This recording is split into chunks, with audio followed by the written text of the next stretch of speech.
Well, thanks everybody for joining us. I'm your host, Charlie Brennan, for this, the next in our series of interviews on the Clayton Community Foundation's At Home series.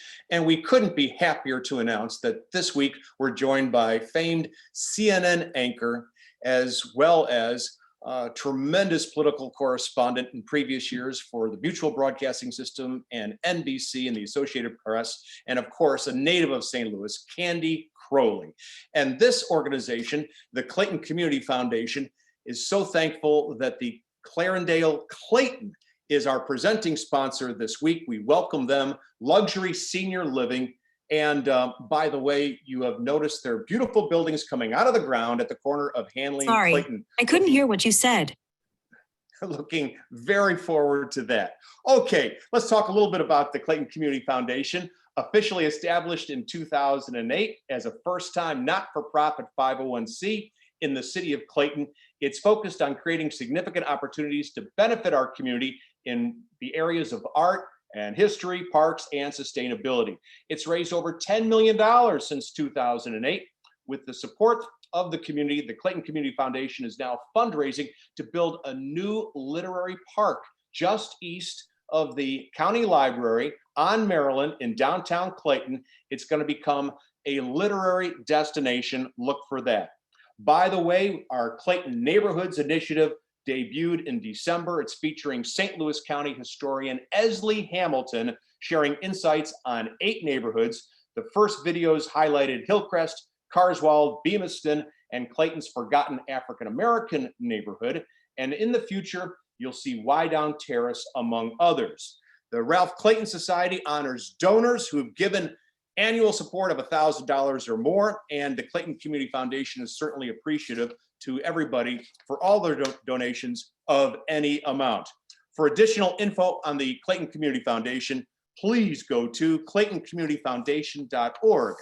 And now I know what it feels like to be, I guess, conducting batting practice in front of Stan Musial, because hosting a program in front of America's premier anchor, Candy Crowley, is just like that. I hope I didn't do too bad, Candy. How are you? And welcome to our At Home series. I am great. Thank you for having me. And when I was young in St. Louis, living in Creve Coeur, I used to take my transistor radio to bed and put it under my pillow and listen to the Cardinals play. And Stan Musial at that time, as far as I remember, was a player.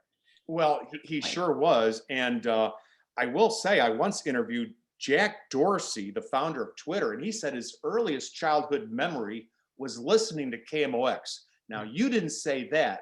However, I will say that though, because you know why? Because my parents listened to it all the time. Like nothing else was ever on in the car until, by the way, I went to Mutual Broadcasting and there was a station in St. Louis that carried the top of the hour news. And so then my parents would tune into that just at the top of the hour, and then they go back to KMOX and Bob Hardy and, you know, all of those folks. So I know it very well, and we did listen to it growing up. Well, one of the great stalwarts of the Mutual Broadcasting System was Peter Mayer, the pride of Granite City. Yes. Did you work with him back in the day? Peter and I knew each other from Mutual. In fact, I saw him fairly recently. We have a throwback Mutual Zoom, you know, everybody Zooms now.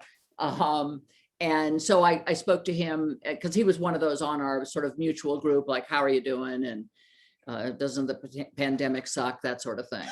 Well, I'll tell you what, he's one of the all-time greats, but you, my goodness, the moderator of presidential debates, and we should just tell our viewers here just some of the amazing things that you've done.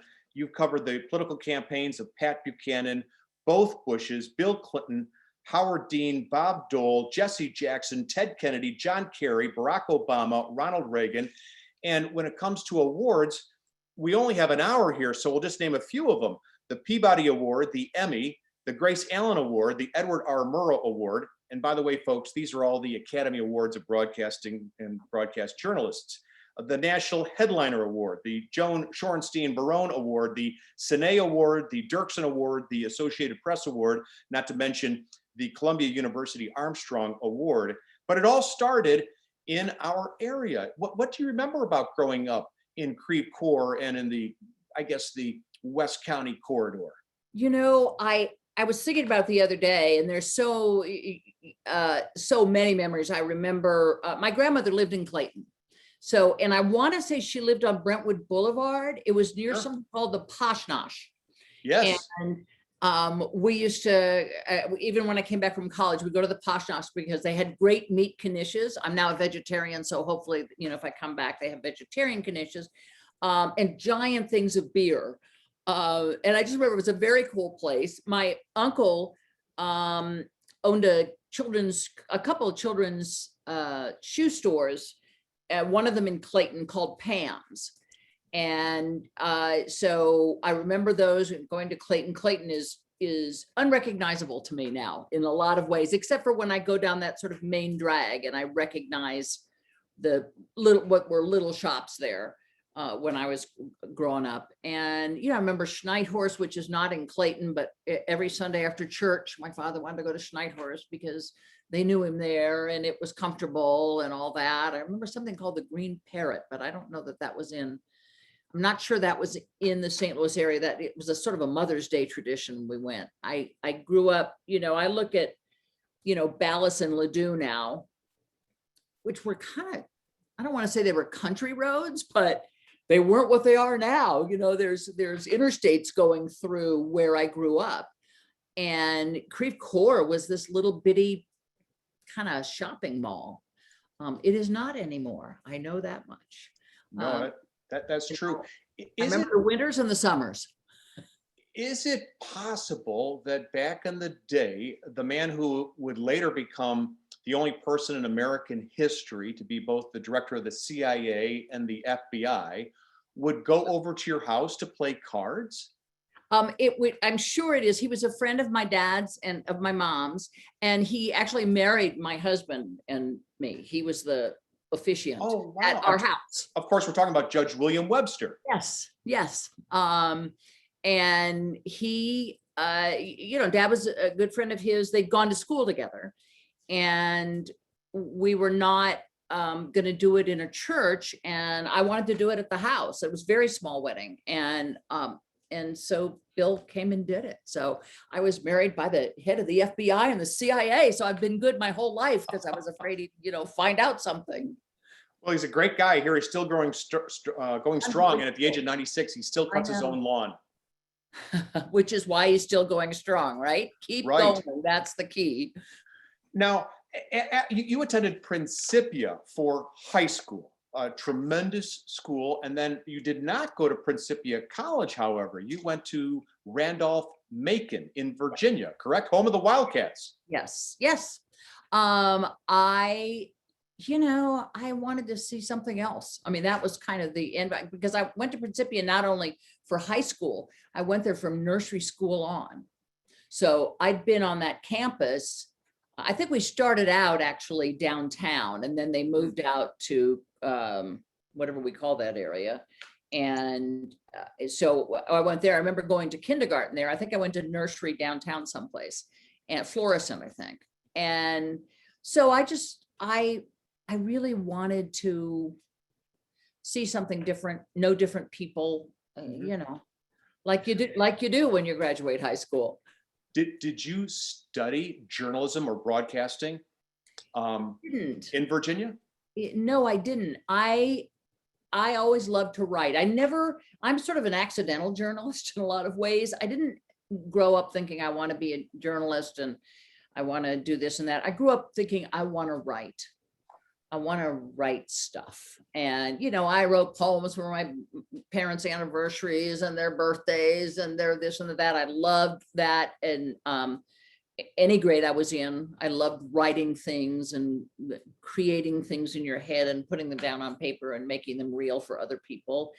And so I always thought I'd write the great American novel. That was what I was intending to do. And then I found out they don't actually pay you to write the great American novel till you do. So I thought, well, you know, I need a job here. And so did my parents think that.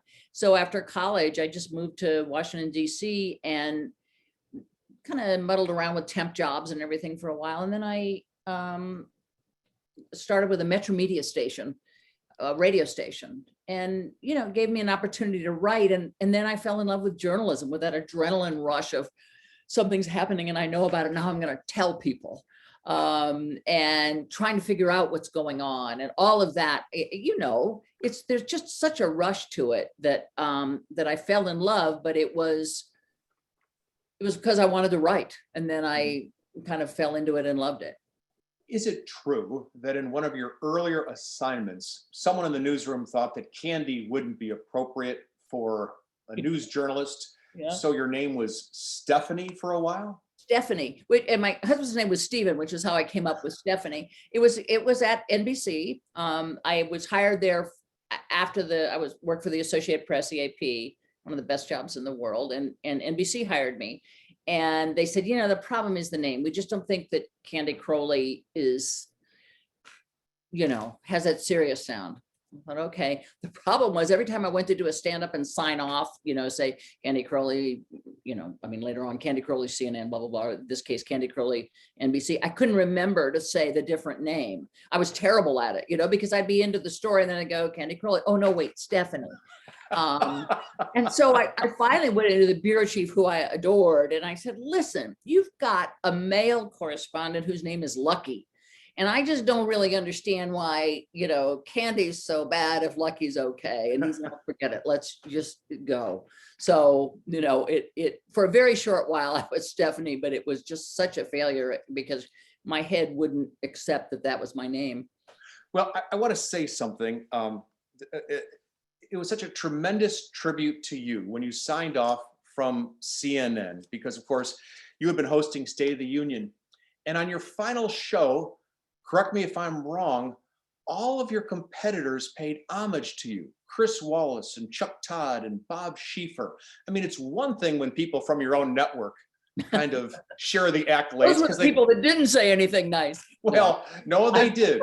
They did. But I mean, here, and you had Andy Cohen of Clayton and now Bravo. He shared his warm wishes. But I thought that really spoke of the stature that you have among your colleagues, that your competitors paid tribute to you on that final program. I think it also speaks to the nature of this business. I mean, in a lot of ways, I think at a certain level, when you go cover something, you're with people from other networks more often than you're with people from your own network, because you're going to Capitol Hill to cover this, or you're a plane crash and you go to the plane crash, and all the other networks are there. So you get to know them. And I think it just speaks to the commonality of experience, and also just their class acts. Those guys I thought it was lovely what they said. I was really surprised. Now, how much arm twisting the staff had to do, I'm not sure, but they were very sweet and it was very nice. But I think I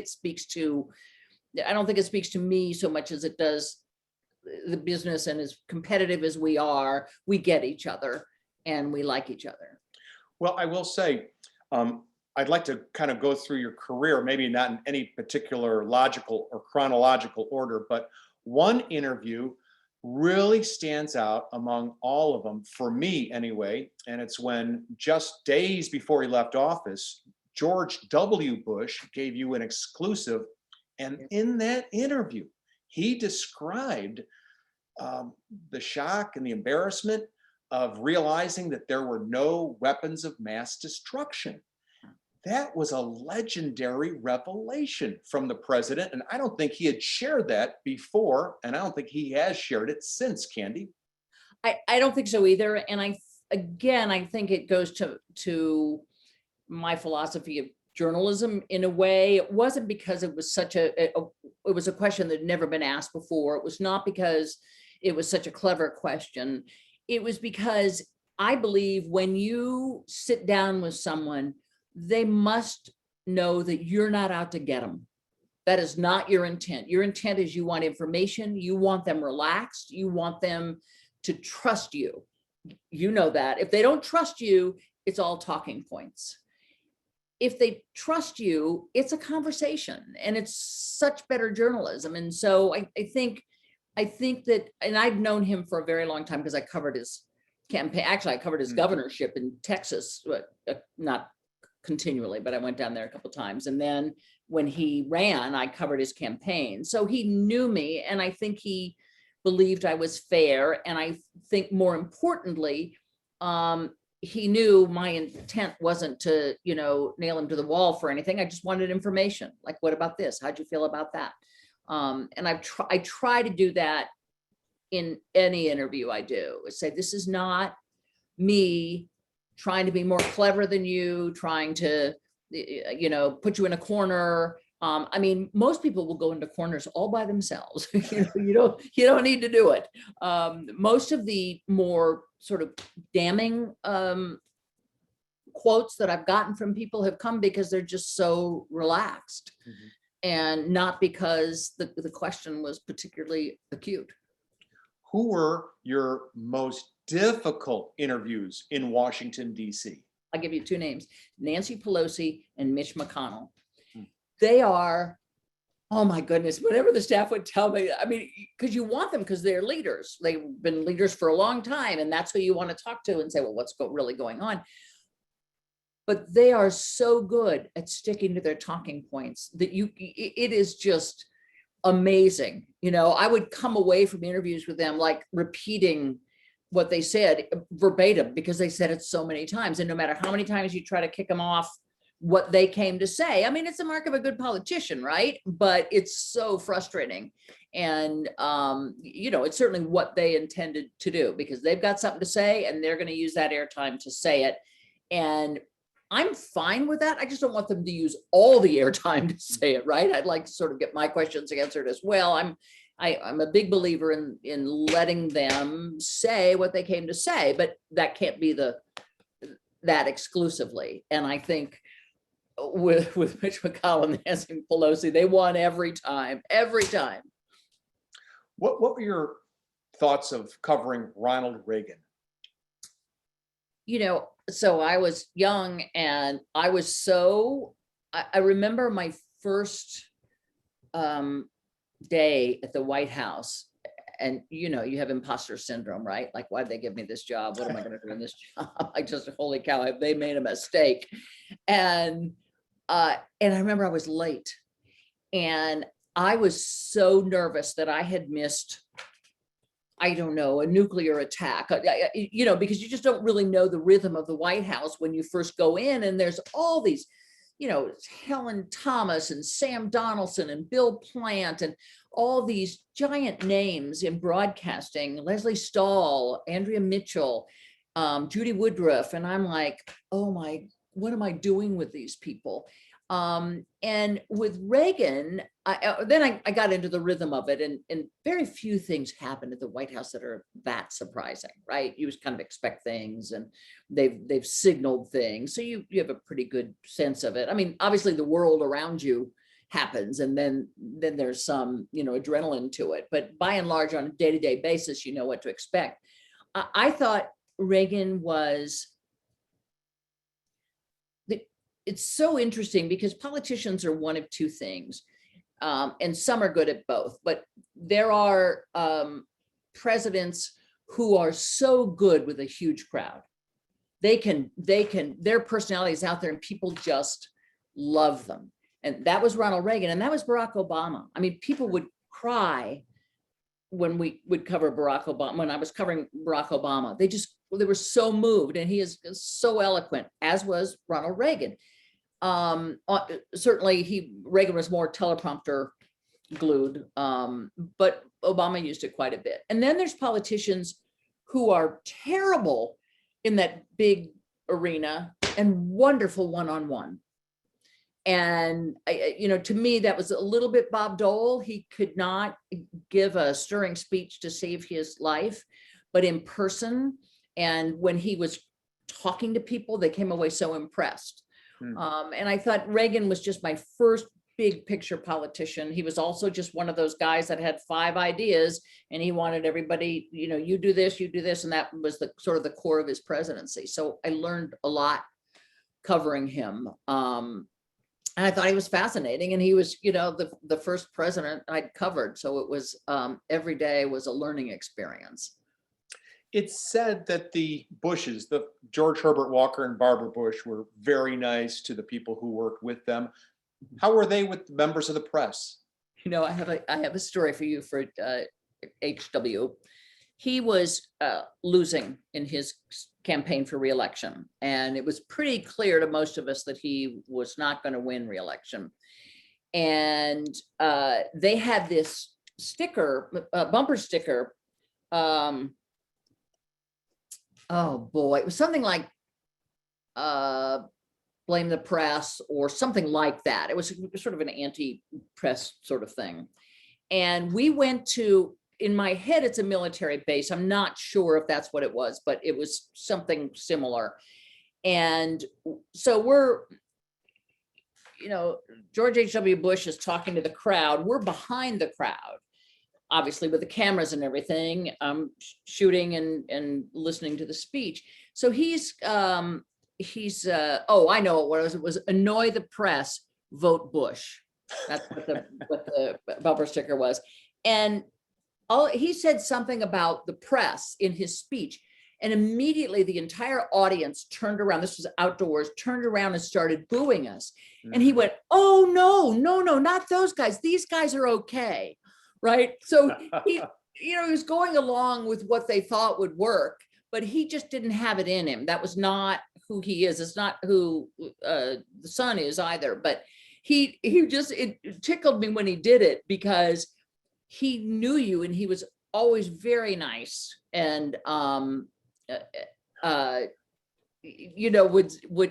don't know whether he was uncomfortable. You never really know. But he was more formal. He and Reagan were both pretty formal guys. Reagan was not as an East Coast elite as George W. Bush in stature, in the way he carried himself. Reagan was kind of a sit back. He was still that cowboy that he played in a lot of ways, but he could really give a speech. So I think that Bush genuinely liked the press. I mean, you saw when he died that Maureen Dowd wrote a couple columns about him, and they had kept up Maureen Dowd is easy on no president and was particularly hard on Dad Bush. And they had a friendship and they wrote back and forth in his post-presidency all the time. So he was not a fierce anti-press person. And it was difficult for him to become one for the sake of a campaign. You also covered the impeachment of Bill Clinton. Yeah. And I personally was very surprised that he survived that, but he did. What was it like covering those days when Bill Clinton was impeached? Long and crazy. It was, and I mean, I didn't know what to expect. I mean, they told us, well, this happens and the House managers come over and then they're the prosecutors and then the Supreme Court justice. But, it did go on, as you know. And there were moments when you thought, is this thing never going to end? Because it was pretty clear midway through that he was going to survive, because that's when you start vote counting and calling offices. And it was pretty clear that they were upset with him, but the Democrats were upset with him and were not ready to throw him out because of it. And so it was, you cover a lot of stuff. And some days you think, oh my gosh, this budget bill is driving me crazy. I hated covering budgets because they're just so hard to relate to people. I mean, it's hard for me to relate to them. And but there are days when you know that where you are is going to show up in a history book, that what you're seeing is going to show up in a history book. I mean, that's amazing. I mean, what kind of life is that? I never, it's not ever anything I thought was possible, or that I thought, oh, I want to do this because I didn't know people did this, and so there you are covering an impeachment of the president of the United States. It was pretty awesome in the old-fashioned sense of that word. Yeah, it's like, hey, Toto, we're not at the posh nosh anymore. It's true. It's true. And then, of course, there was election night 2000. And we thought that was the craziest moment in American politics. Of course, things more recently got even crazier. But there was a point when people didn't know who the president of the United States was going to be. What was it like on that election night in 2000? It was It was nutty. It was cold in Austin, first of all, and we had to Okay. go to an REI and get gloves because we were out there for so long. And as you know, when you cover a campaign, as you're coming to the waning days of it, you write two stories in your head or sometimes in your computer. One is how he lost it, and the other is how he won it. Because, you know, you're not exactly sure what's going to happen. And so I'd written both those stories, but I said to somebody, they said, "How are you doing?" I said, "I just didn't write the one about how they tied it. I don't know. I don't know what you write now." It's like, because we spent Thanksgiving in Austin. I mean, it went into December before the Supreme Court shut it down and ruled. And again, after we got over the fact that we weren't going to have a winner that night, I thought, oh my gosh, this is going to show up in the history books. And I remember when I was on air, and the Gore correspondent had told me that Gore was on his way had called Bush, and I was really mad that the Gore correspondent knew that and I didn't, and that Gore had called Bush and conceded. And I said, let's check this out. And so my producer called and got someone that was in the room with Bush and said, "So did Gore call?" And they said, "Yeah, twice." And I said, "What do you mean he called twice?" "Well, first he called to concede, and right now he just called and took it back." And I said, "What do you mean he took it back?" They said, "Well, he's rescinding his concession." And I said, "Wait, just say it one more time, and then I'm going on air." And so they told me, and it was a solid source, so I was fine with it. And I kept yelling. I remember Bernie Shaw was anchoring, and I was going, "Put me on the air, put me on the air," and they have so many correspondents out doing things that they pot you down. And so we're wildly doing this to the camera, hoping to get the director to, "Candy's having a heart attack, perhaps we should send an ambulance," sort of mode. But we got on the air with them. We were first. So I was really excited because I was so mad that I'd missed the Gore call to concede. So you had that first. Congratulations. We did. Well, it was my producer and me together did that. Well, and Bernard Shaw, there's a blast from the past. Is Bernard Shaw still around? He is. Good. He was a tremendous anchor and one of the original anchors with CNN back in the day. Did you have much contact with Ted Turner in your role? I mean, as much as you get. I mean, I remember one time I was up on when I was covering Capitol Hill. We were doing a show, so I was on for that whole half hour and standing outside on Capitol Hill. There's tourists all over there used to be tourists all over the place, and this and that and all. And they're, sometimes they're obnoxious, and you're trying to do a live shot, and they're trying to be funny. So I hear this, "Hey, Candy Crowley." And I think, oh, geez, they said, "Hey, Candy Crowley." And I know the camera's off of me because they're talking to somebody else. And I turn around and say, "Could you stop?" And it's Ted Turner. So I couldn't say, "Would you please stop?" So I said, "Oh, hey," and went back. So that was my most kind of, Ted Turner moment, because that is hilarious. Hey, we have some multiple choice questions for our viewers. They may have seen these already, Candy. And one of them is, oh yeah, there they are. How often do you check the news? We're asking people to fill that out. Not much, once a day, frequently or constantly. Number 2, do you watch the presidential debates and do they influence your vote? Absolutely, sometimes, depends. So we'll ask you to vote on those. And we apparently cannot vote, Candy. Oh, but well, darn. Yeah. That seems un-American. And there's a third one. What issues are you most tuned into today? A, the global pandemic. B, the president's agenda. C, foreign affairs. D, immigration. E, economic issues. F, local affairs. G, other issues. Okay, so we'll let people get into those. Meanwhile, we'll move on with a few more questions here before we go to the questions from our viewers. Candy, through much of your career, you were a single mom raising 2 boys, but also jetting to all 50 states and beyond. I mean, You were in China with Reagan, I believe. You were at the Yes. Pittsburgh Cemetery with him. You were hardly an anchor. We couldn't call you an anchor. You were not anchored. How did you do it on the personal side?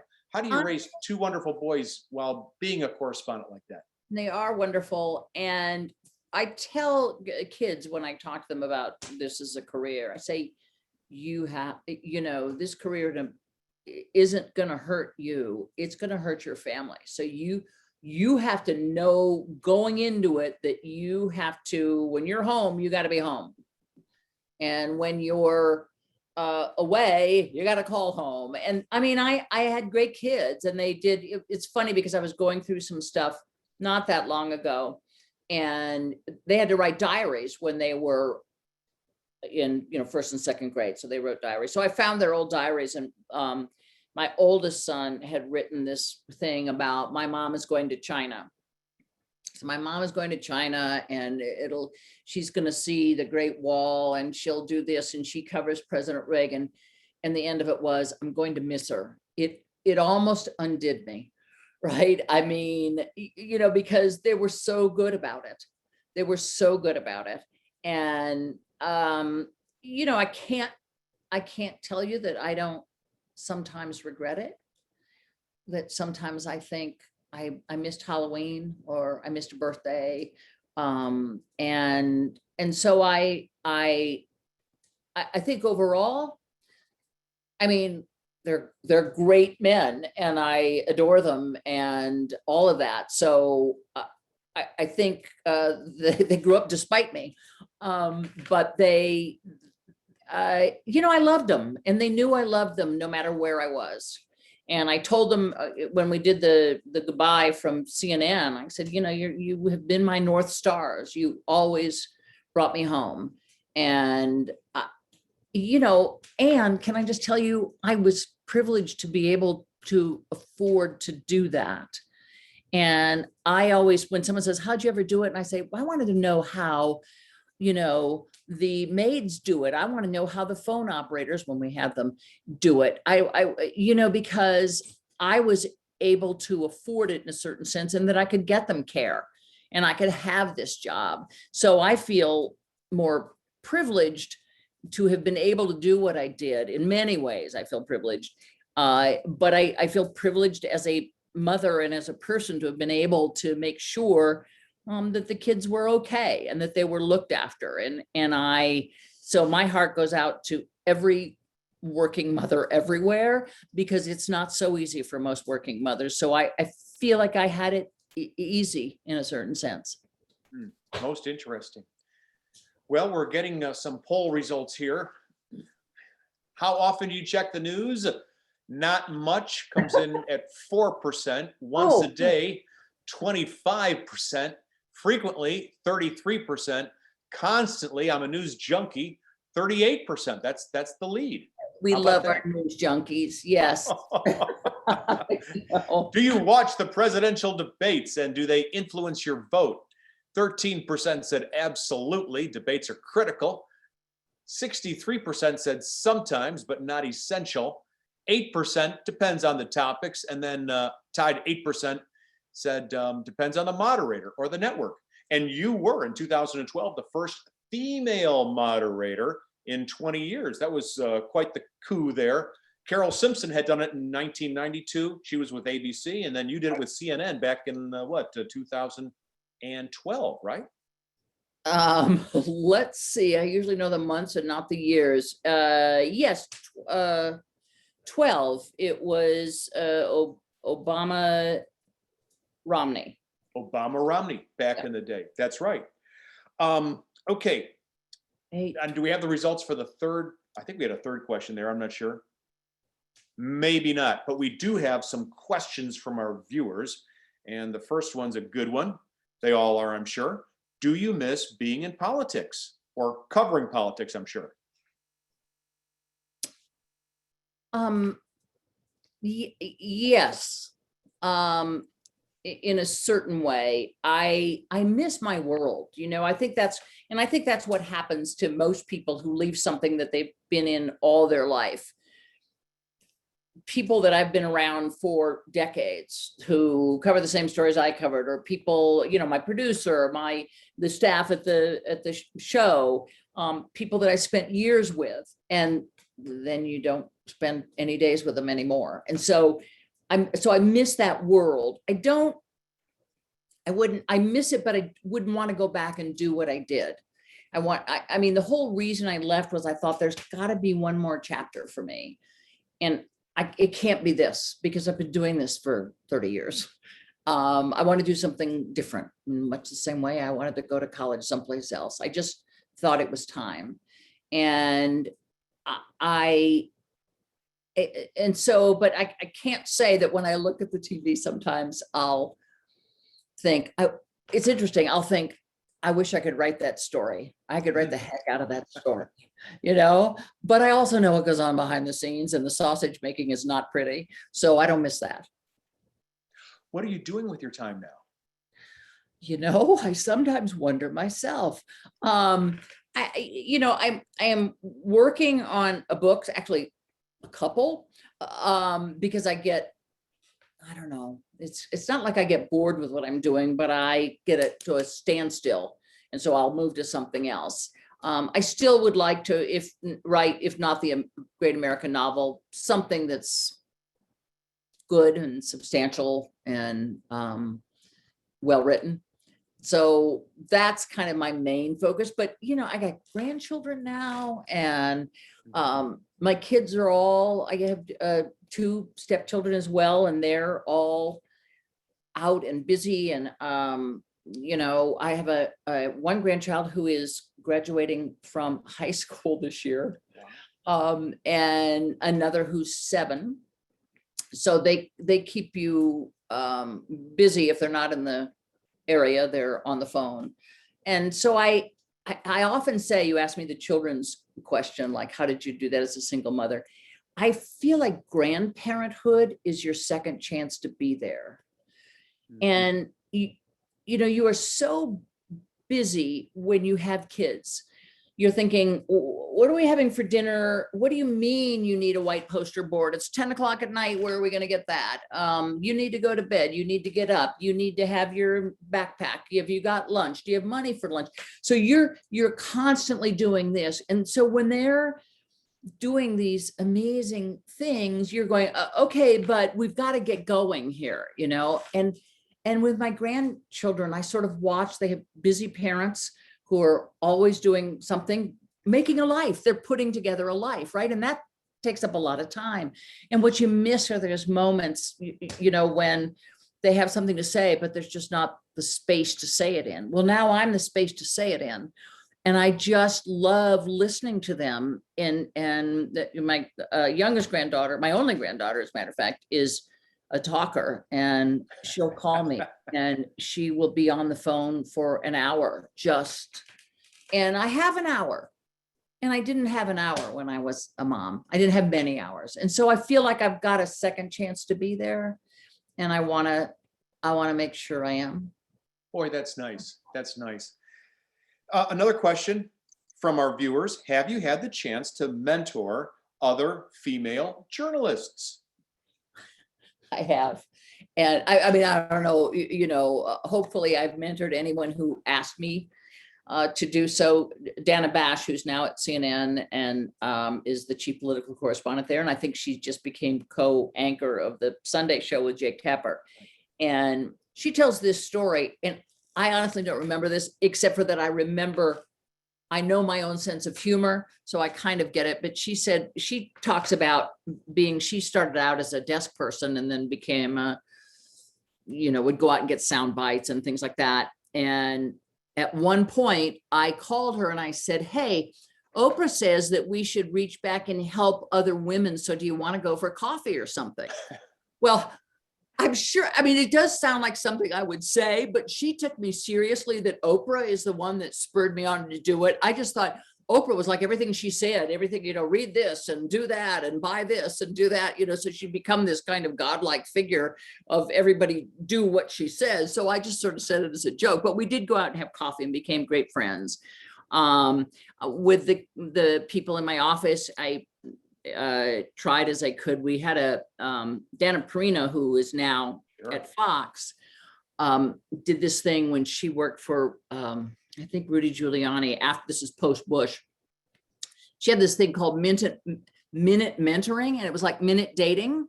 And she got women together, like, I don't know, 15 of us, and we'd all be in a separate room, and 5 or 6 kids would come in, and you gave them their top 3 tips for, you know, how to get a good job, how to work, blah, blah, blah. And then the bell would ring, and they had books. We gave them little books, and they'd write it all down, and they'd go to the next one. I always thought that was such a great idea, because you're so inundated with calls for, hey, can I just have 10 minutes of your time? Can I just have 15 minutes of your time? And I'm thinking, if I have 10 minutes, I'm going to spend it at home, Sure. you know? And so I thought it was a brilliant idea to be able to, you know, say what you knew without, you know, to a lot of young women. That's wonderful. And, you know, we have another question here from your neighbor, former neighbor, Jeff Drew, who writes, I love it. You had a wonderful family and you made our neighborhood on Beacon Hill. Oh, My brothers and I always enjoyed playing with your brothers, and I had a crush on you at age 11. oh my gosh. You were so smart then as you are now. As you told me, you were too old for me at age 14. Well done, from Jeff Drew. That's so nice, Jeff. Thank you so much. I remember you living down the hill. I remember your parents. It's so otherworldly to when life comes around to meet people that you knew, you know, 60 plus years ago. It's amazing. Well, it's amazing. I hope he is well. He is well. He's a retired travel executive, was with Oceana and other cruise lines, and worked also for Merritt's, and he does great philanthropic work in our area. So Jeff, thank you very much for joining the conversation. Yeah. Someone says they read that you kept your dad's cigar box. What is that all about?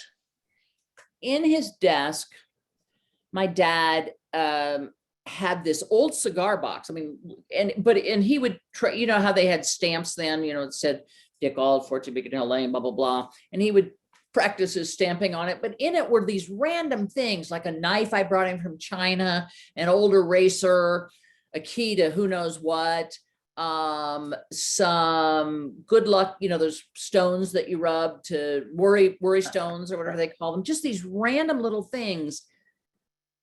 And I just kept it. I still have it. And it still smells like cigars. I think that smell never goes away, but in a good way that it smells like tobacco.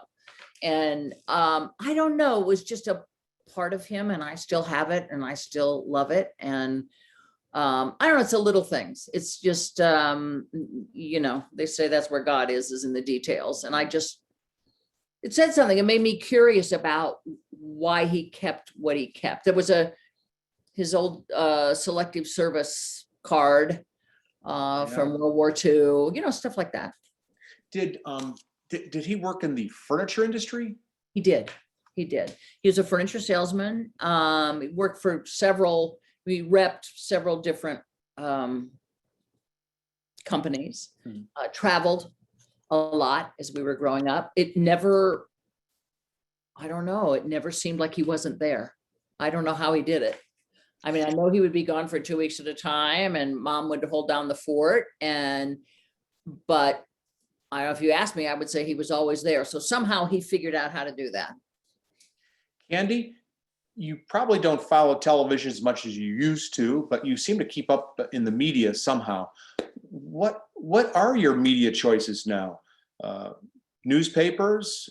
Are you online? Are you reading the print edition? Are you watching any CNN these days? Or I'm not a big television news consumer at this point. I like knowing kind of what everybody thinks. So I will, now mind you, these are not things that I read from front to back, right? But I always look at the New York Times, the Washington Post, much to my son-in-law's dismay. I don't do the paper edition anymore. So he works for the Washington Post, and so he's a crime justice reporter for the Post. So he's a big believer, and so actually so is my daughter, of having the paper edition. But when you travel and all you have to do is take your iPad with you and you can see everything, it's a lot better than bringing 12 newspapers on the plane.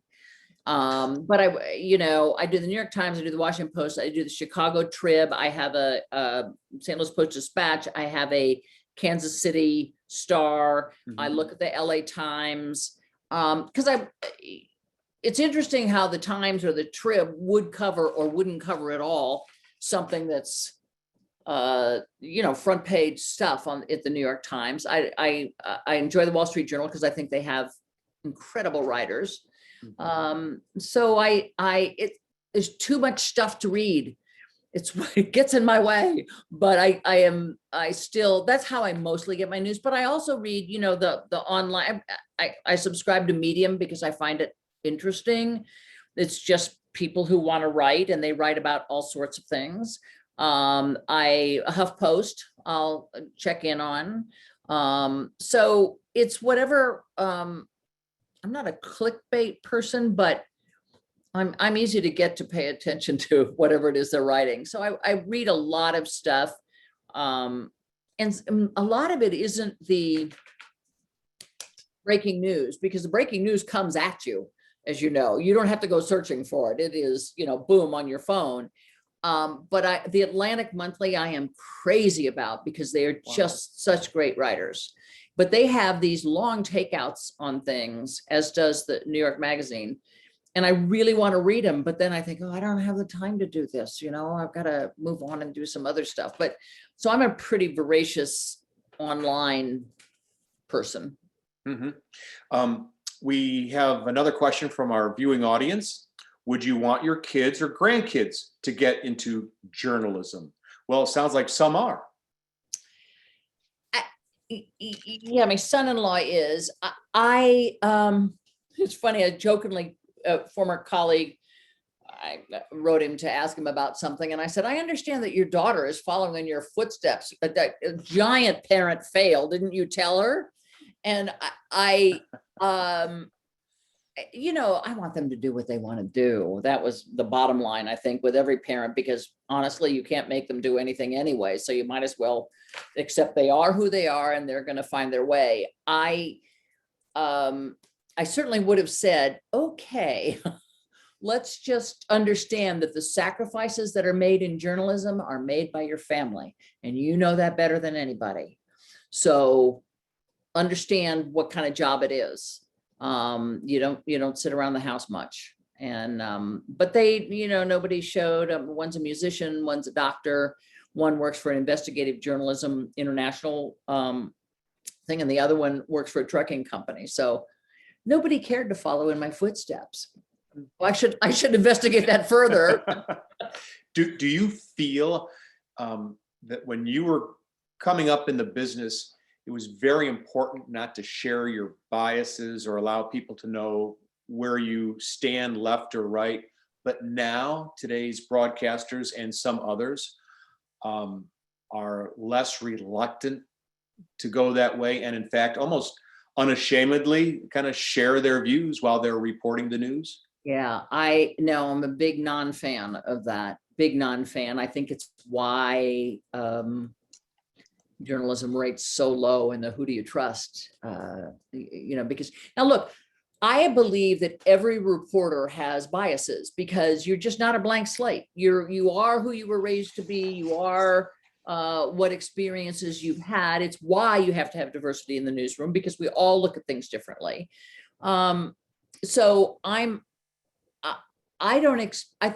what I expect is that people should know where their biases are. And with a good editor, you wring it out of whatever it is you're writing or whatever it is you're broadcasting. I think it's been damaging I understand the need that many felt to kind of belt back with when President Trump was in office. I thought it was misguided. I'm not a fan. And it's one of the reasons why I thought time's up here.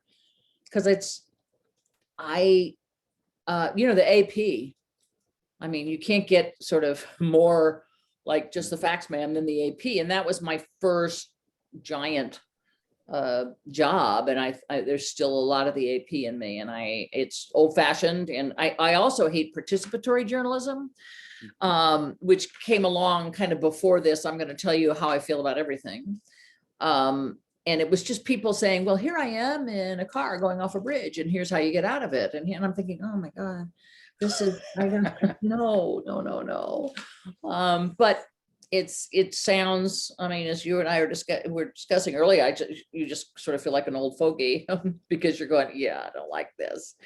But we'll see. It'll be really interesting to watch, I think, the coverage of President Biden, because I think journalism is under such a microscope now, because so many felt, well, half the country, that there was a lot of unfairness towards President Trump. So we'll see. Everybody's got a magnifying glass out watching. So we'll see what happens.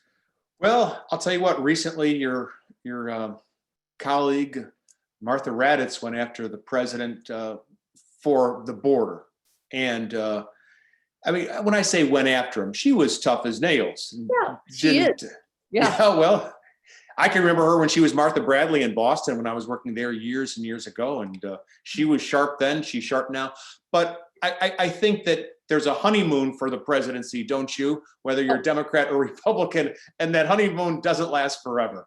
Yes, no, it doesn't. It doesn't. And I heard somebody say the other day while we were watching the end of the trial, and the president came out, Kamala Harris came out and talked, and they went back to a reporter, not the anchor, but a reporter in the field who had been covering the trial, who said, well, I thought the president was pitch perfect. And I thought, we don't need that. Right. It's just not, to me, it's not the approach. If you want to go home and say that, that's one thing, but I don't expect that reporter not to have an opinion, but I think most people would like them not to share their opinions. We only have a few moments to go, Candy, and in doing a little bit of research on your background, I found that you were once, for whatever reason, in the home of Lech Walesa, but the story didn't say why you were there. How did you end up in his home? I was covering George H.W. Bush, who went to Poland. This was after the fall of Russia, and all the, quote, Iron Curtain countries were free, and there was the Solidarity movement was huge in Poland, and Lech Walesa was the head of Solidarność.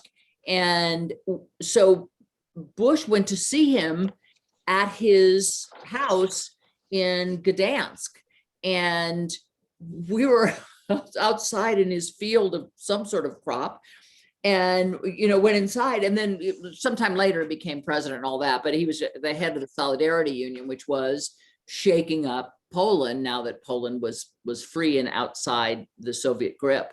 So, I mean, I have so many of those things where I think, wow, I was so lucky. And, I happen to be the pool reporter, where they have, a small group of reporters report back to other reporters because the room's too small or whatever. And I was in that pool. So it was very cool. Well, I must say, I stole a poster from his house. Oh, you stole a poster? Yeah, it's on my wall at home. Yeah. An actual poster from Lech Walesa's house is in your home? Yeah, I didn't really steal it. It was allowed me to take it, but it's it says it says Solidarność, and then it has this open window with flowers, and in Polish beneath it, it says choose your own Poland. It's a really cool thing. It's funny you say that, because one of your colleagues from years ago, Charles Jaco, later ended up working in St. Louis.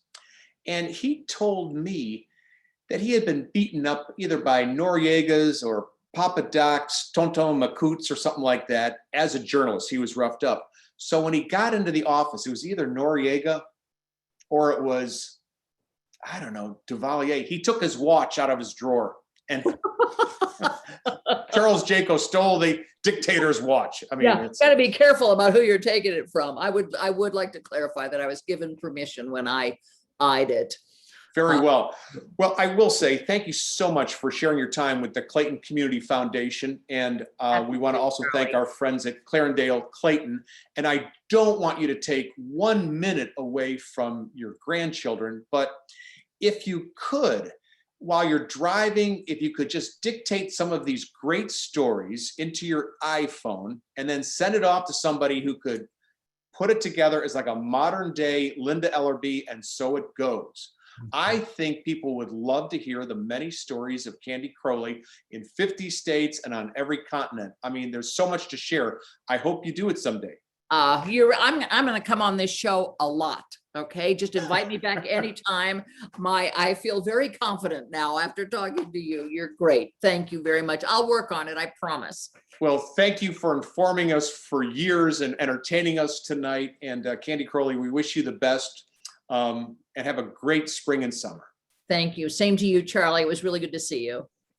And thank you, everybody. And thanks to the Clarendale Clayton for joining us for this edition at Home. Next month, May 13th, we're going to talk to the CEO of Carnival Cruises, a St. Louisan, Arnold Donald. Wow, he had a bad 2020, but 2021 is looking better, and we'll talk to him. That's next month. Have a great evening, and thanks for joining us, everyone.